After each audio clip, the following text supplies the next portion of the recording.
During the month of November, preachers and congregations have the opportunity to study Ruth. Ruth is more than a quaint love story. It's a story about immigration, the agency of women, our agency in relationship to God, and God's gentle providence. Many of you know the story of Ruth, but let me review it just briefly.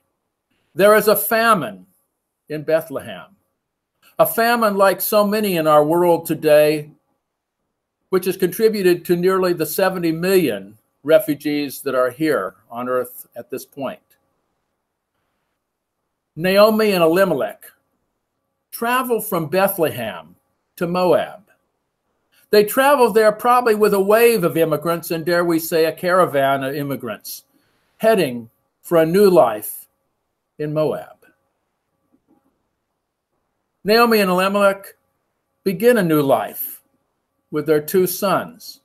The two boys marry, but shortly thereafter, the boys die, leaving three widows, Orpah, Ruth, and their mother-in-law, Naomi. Orpah goes back to her family, but Ruth, despite Naomi's concerns and objections, wants to travel back to Bethlehem with Naomi.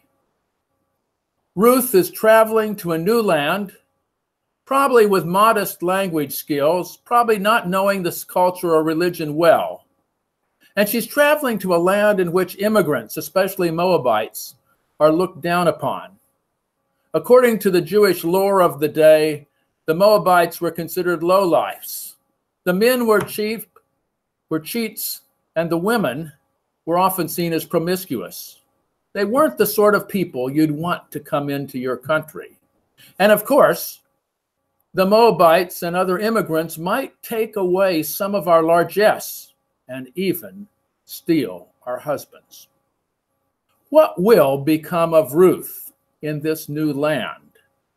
Now, many people think of Ruth as being a spiritual and an economic and political story as well as a love story. You have to remember that Ruth is the great-grandmother of King David. And King David is the great king of Israel who is also of mixed race. Imagine that, a foreign woman, from Moab, the mother, great-grandmother of the great king. Now, some scholars believe that Ruth is a challenge to Nehemiah and Ezra. As you might recall, Nehemiah and Ezra enacted strong laws against marrying outside the Jewish tradition, and strong laws that required those Jewish males who were already married to foreigners to divorce their wives. Yet here Ruth ends up being welcomed. She marries a man of consequence, and she becomes the great-grandmother of David.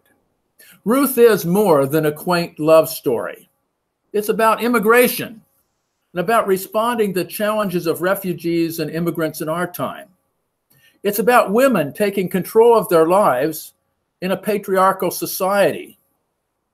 It's about us, whether we're male or female, recognizing our own role as partners in God's new creation. And it's about God's providence in the world.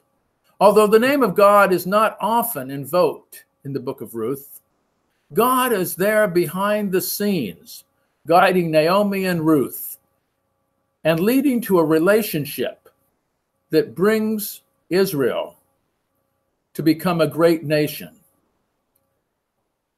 I invite you to look hard at Ruth, to study Ruth and see what Ruth and her adventures have to say to us in the 21st century.